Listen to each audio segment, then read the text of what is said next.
Good morning, San Diego. Good to have you on another episode of Operation American Dream with my man here, Daniel Lehman. Good to have you, man. Good to be here. We got an all-star lineup today. We got Dr. Theresa Larson. So she's All-star. Yeah, all-star, needless to say. Laundry list of accomplishments author.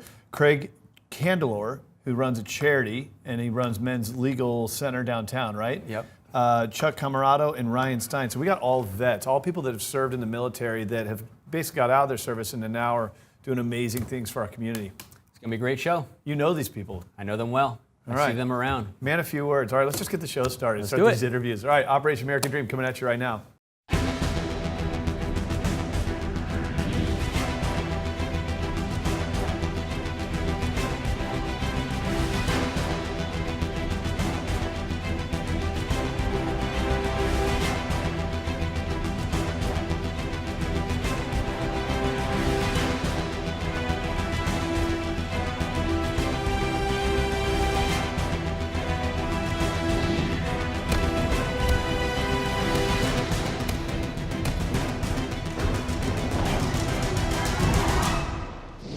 Yes, welcome back to the show, Operation American Dream. Daniel Lehman, we got a great guest joining us, Dr. Theresa Larson, who is a former Marine, is an author, a trainer, and a whole laundry list of other things as well. These are always difficult interviews because when people do so much, it's almost hard to. And you what and I do are you like talk the two about? most random guys. Yeah, So it's yeah. like, who We're going puts to talk us about here? squatting. Squatting in plantains Plantain chips and reading books. and lower back issues. Right, fixing Awesome. Let's talk about your book. Well, let's actually Okay. talk about your service. So you served as a Marine. Thank you for your service. it. Thank you. Yeah. So- I served here at Camp Pendleton, so local, and was an engineer officer for a platoon. It was awesome. Well, softball at Villanova. Yes. Pro softball player. Yes. Fitness competitions. Yeah. Marine lieutenant. Platoon Underachiever, platoon basically. commander. Right. In Iraq / author / doctor of physical therapy / Yes. I mean, what? Oh, I mean, unbelievable. And if you want to sum that all up, before the show, we're looking at who's coming on the show, and Daniel is just like, Teresa's the badass today. So, and a badass. So good to have you on here to sum it all up with that one word. So tell us Thank about you. your book. Well, so Warrior, the book is called Warrior. It's been like 10 years in the making. I've been through some struggle in my life, as many people have, but I just had come to a point where I was like ready to put it into a book. 10 years ago, I was standing in my commander's office. I told him I had an eating disorder, came back from Iraq, and it was something that nobody really understood. And I was a good Marine. And I stood there and I'm like, nobody gets this. Nobody understands this. Even parts of my family didn't understand it. Society doesn't understand it. They think it's just something like you struggle going out to eat, right? You struggle eating brownies. Like, no, there's so much more to it than that. And this struggle had been building because of me wanting to be this perfect Marine. I couldn't fail. Yep. And I didn't want to let myself fail, and I was more fearful of failing my Marines and myself than I was actually going to war and being an engineer. Wow. And so I decided that 3 years ago, I came to the point where, okay, I'm going to start talking about this. And I was approached by a ghostwriter, Alan Eisenstock, and interviewed him for a little while because he wanted to write my story. And I was like, who are you? This short little man from LA. But the short little man was a ninja, and he put my book, he helped me write this book to what it is. And I basically exposed the fact of this very human struggle with trying to be this perfect female athlete Marine when there's no such thing as being perfect. And I know that the things I struggled with, like anxiety and mild depression and this eating disorder, I know other people struggle with it. And it's a black hole of shame. And I am not afraid to share it anymore because it's a part of my life and I've healed from it. But I chose to heal. Like, I wanted to get better. I was begging to get better. And I think people need to see that. They need to read that because it is something that's hard to talk about. It's not easy to sit in front of your family and say, yeah, I do cocaine. Yeah, I binge and purge on food. I drink a lot of alcohol. It's hard. But the thing is, those individuals who suffer like myself can get better, but they have to choose it. Wow. So it's a story of hope. Phenomenal story and a great Yeah. title in Warrior. Yeah. Whew. So now not only are you writing books, but you're helping people with this stuff. I mean, you're physically helping people Yes. as well. So one of the things you're referencing here is diet, but there's another part to the equation, which is just your activity, your health, you didn't even sit in the green room. I mean, can we share that with the audience? She doesn't, I can't believe we got you to sit here today. I know, this is like, sitting is technically the new smoking, so. Is that the deal? Yeah. Now, after 30 minutes of sitting, your glutes, those powerhouse muscles turn off, and 2 hours of sitting is like smoking a pack of cigarettes. So, got to get up and stand a lot during the day, and it's healthy for people's their body, right? Like movement, we're designed to move, not sit. So squatting, you actually get to use full range of motion in your hips, knees, right? And it shows you if people can't do it, like why? You should be able to. Like, we're human beings. I saw there was something that came out where it was like they were testing people's ability to get up off the floor from seated without using their hands, and depending on how they did that, it was a kind of an indicator of their health overall. Yes, so that study actually was put out by the European Journal of Cardiology. And so you get 5 points if you can sit on the ground without using your knees or hands or head, right? Like, you just have to use your hips and feet. And then to get off the ground, Someone would use their head to sit? You never know. Try that one, Lane. I know people like that. Yeah, There's catch some me nut after jobs like 10 out o'clock on there. a Friday. Some real ninjas. I know people where the head and the posterior are in the same range Yeah. of area. So But being able to get on and off the ground without using your knees and hands is a sign of, like, indicates mortality rate, right? Like, if you have to use your knees and hands to get up off the ground, that means you don't have the mobility or flexibility or strength to get up. And that's really important. So, Well, wow. What a story. I mean, first of all, thank you for sharing some of those personal issues. You share them with such confidence. I know anyone who's watching here today, whether you've served in the military or not, that's a strong story. And whether you're male or female or anything, I mean, that's just a very strong story. I encourage you to pick up a copy of the book, Warrior. Where can we get the book? So Warrior's on Amazon or on my website, which is drteresalarson.com. My company's website, my physical therapy company, is movement-rx.com. You can also get the book there, or the free ebook I wrote on the low back. Got it, So, which I have already done. We got to let you go. Thank you so much. Yeah. We appreciate you coming in. Thank you. We got our next power guest coming up here on Operation American Dream. Stick around. welcome back to Operation American Dream. With us next is Chuck Camarato from the American Legion post in Linda Vista, and you are the membership director at the American Legion? Membership director for the Department of California, which is pretty much the southern, everything south of Fresno. So tell us about the American Legion in general, on a grand scale. It's one of the oldest veteran organizations in the country. Yeah, and let me chime in as a civilian here. I mean, I remember growing up, I used to play baseball for American Legion, and it was a big deal, but I never really learned about it in the military sense of the thing, and I wonder why that is. So help all of us understand. The American Legion is the oldest and largest veterans organization in America, chartered by Congress, and it's coming up on its 100th anniversary here in 2019. Any plans for the 100th anniversary? You guys doing something Big special? big plans. Our national headquarters is in Indianapolis, and if you've never been to downtown Indianapolis, it is absolutely beautiful. The architecture, the veterans monuments that are there, and they have a huge convention they're going to do there for celebrating the 100th anniversary. Tell us about your service. You were in the Marine Corps, and tell us a little bit about your service. What time frame were you in? When did you get out? Sure. I grew up here in San Diego, graduated from high school, went right into the Marine Corps out of high school in 1978. I served during the Iran hostage crisis, Beirut and Grenada. I was a mechanic, so trucks, cars, mechanic, and I served with quite a few different units. One of the most proudest units I've ever served with was the 3rd Battalion, 5th Marines, and really enjoyed being in an infantry battalion. Did a lot of things in the infantry. And then did you go straight into involvement with the American Legion when you got out? How did you get involved with the Legion? No, I didn't. When I got out, I hadn't even really knew anything about the American Legion at all, and for about almost 10 years. And then someone asked me if I would like to join the American Legion. I didn't even know that I could be a member in that organization. And so when they explained it to me, I initially signed up like a lot of people do. And but for some reason, I really took to it and propelled myself up in the organization through leadership. It just, now it's my passion. I live to help veterans. I have 2 sons, and both of them are military, and I love the veteran family.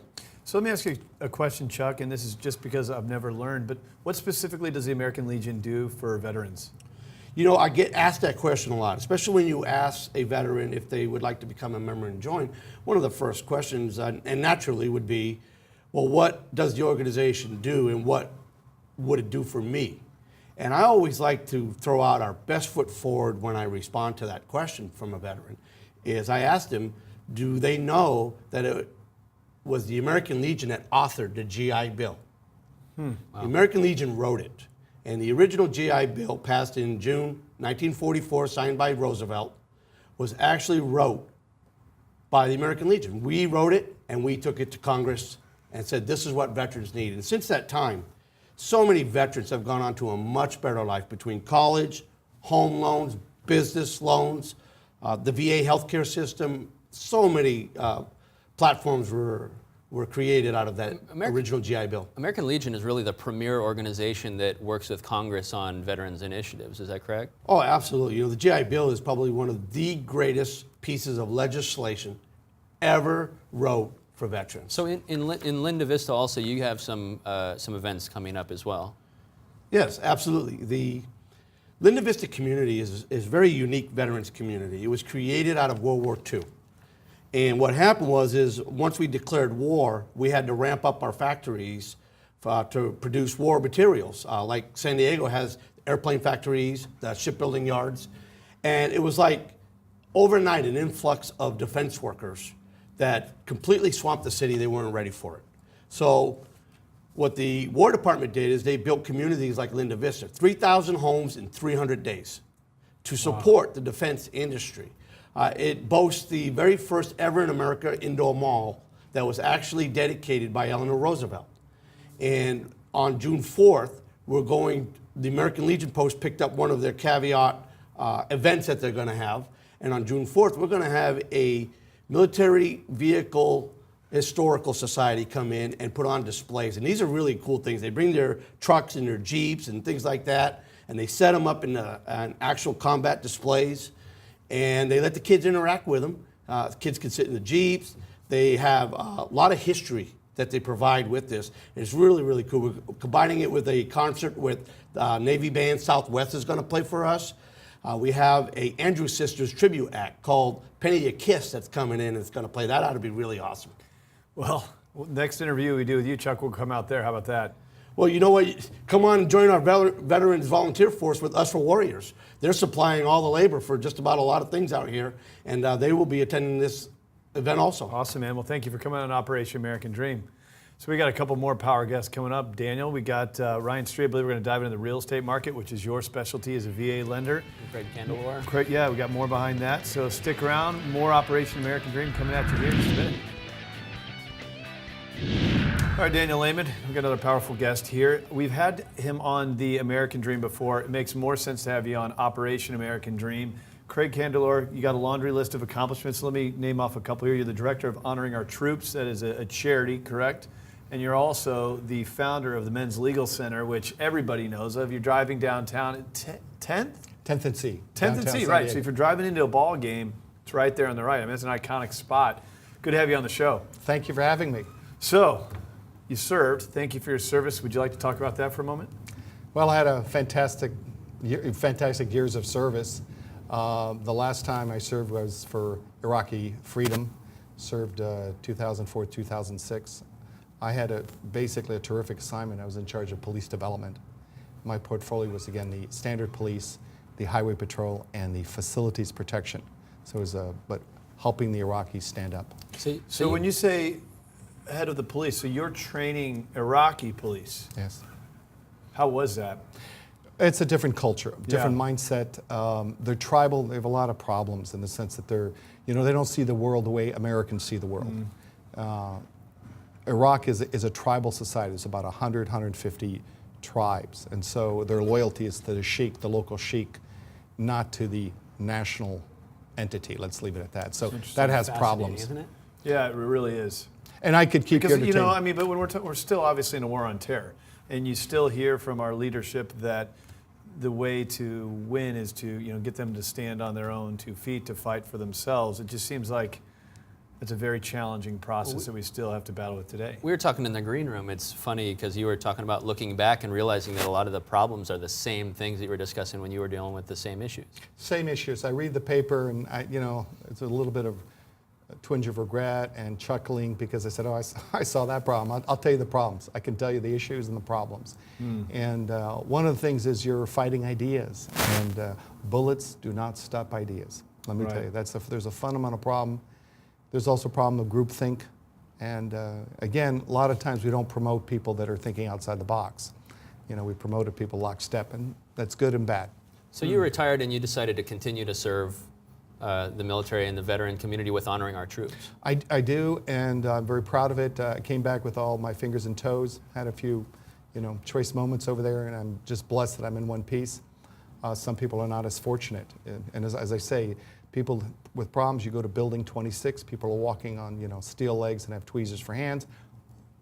They gave the ultimate sacrifice, I think.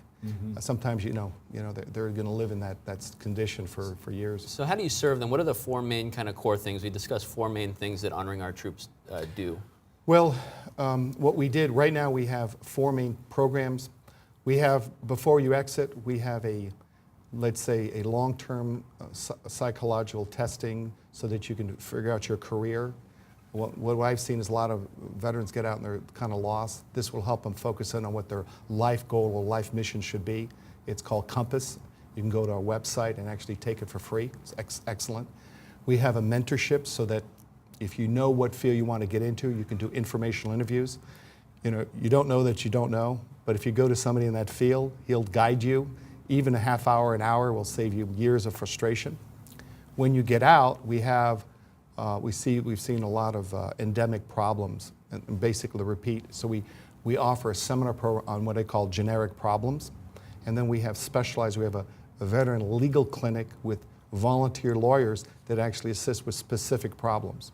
And just last month, it was fantastic. We had 7 volunteer attorneys from expertise in taxes, bankruptcy, VA disability appeals. I mean, we're just blessed.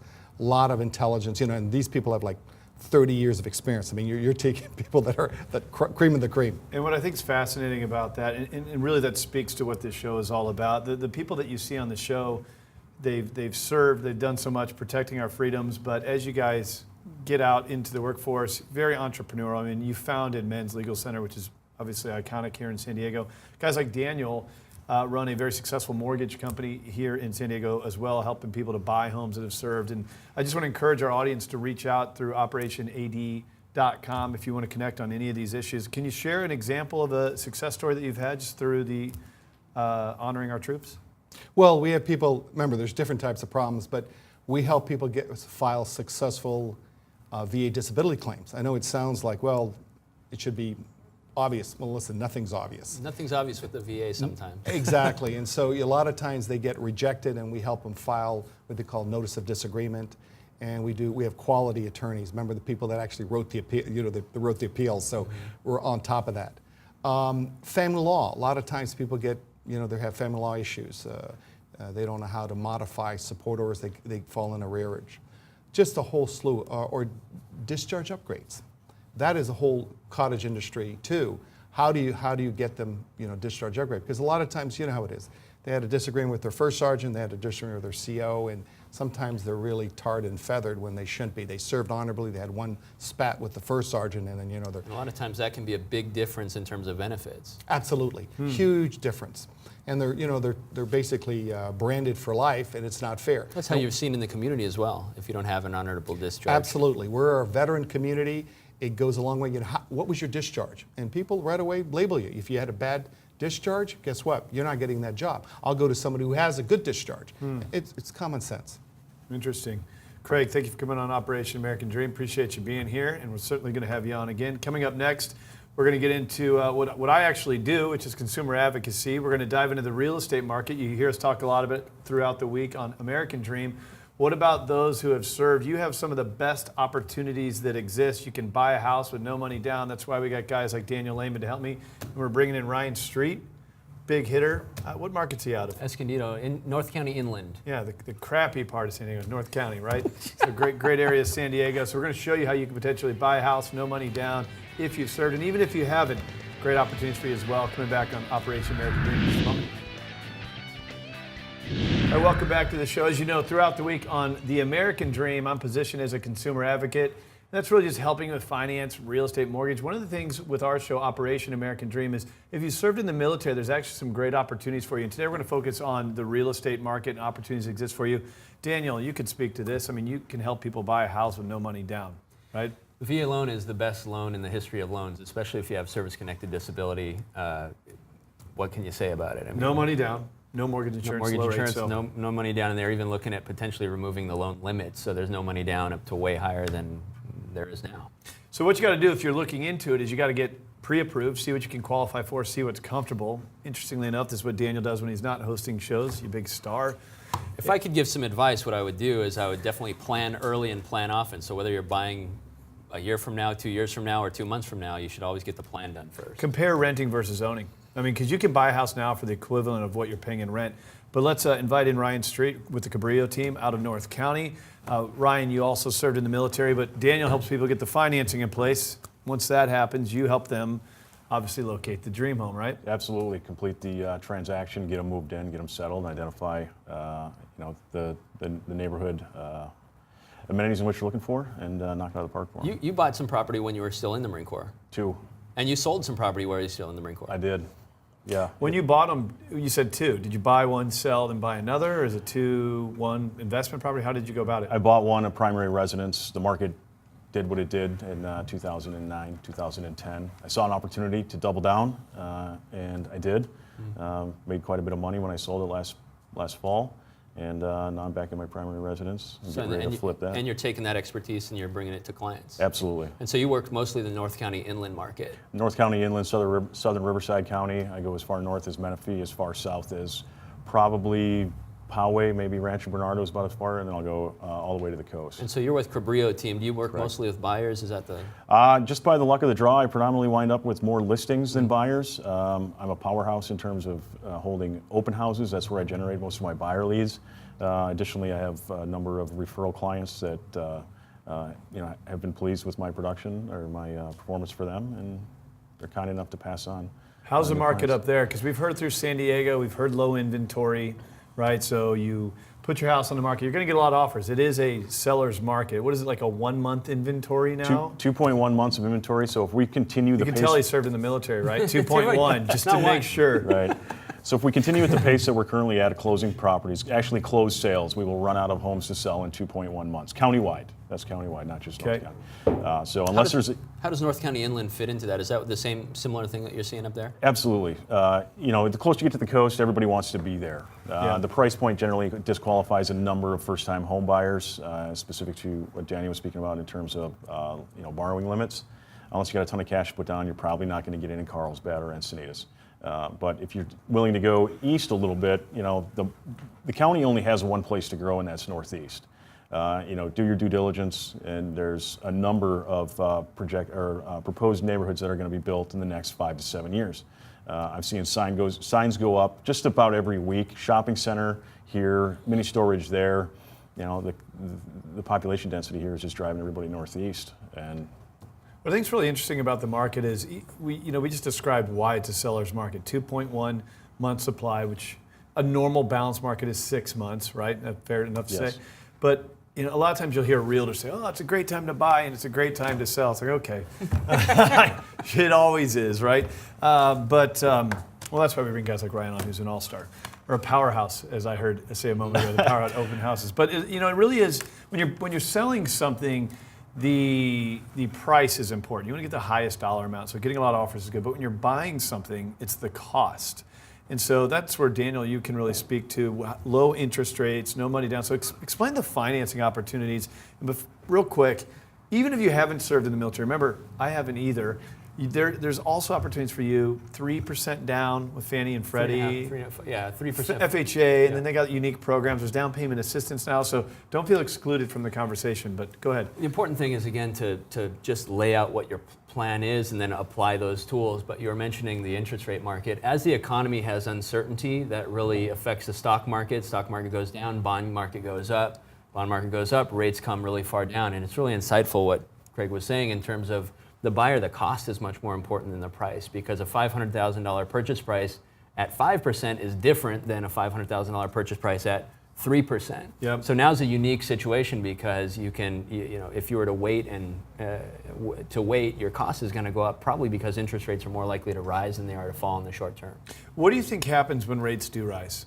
That's the X factor on this market. If the rates rise, do you think more people put their homes on the market? Do you see selling pressure? I mean, what? Over the last couple of years, even at this point, I'm going out of the prediction market, man. I'm going out of the prediction business. I would have thought the rates would have been much higher than they are now. Isn't that the truth?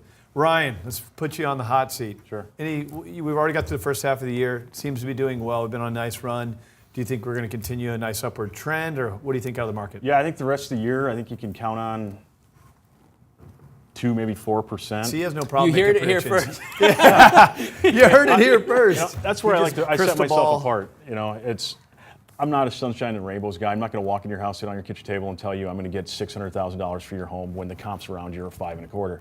It's straight. It's honest. It just is the way it Typical is. Marine Corps yeah, way and to it's go. and That's exactly why we have you on the show. Fortunately for me, I've been able to sell 38 homes in the last 15 months. Wow. First 15 months of my career. So people respect the honesty. They're probably the biggest hurdle I have to get over at a listing appointment or introducing myself to a new client is they're expecting me to come at them with a fastball, hard sell, in your face, pressure, pressure, pressure. And when it doesn't come from me, yeah, when you're starting to slide off 2.1 months, I think it just sets a tone right there. This guy, he studies numbers, he's analytical, and I heard he has a powerhouse open house strategy, right?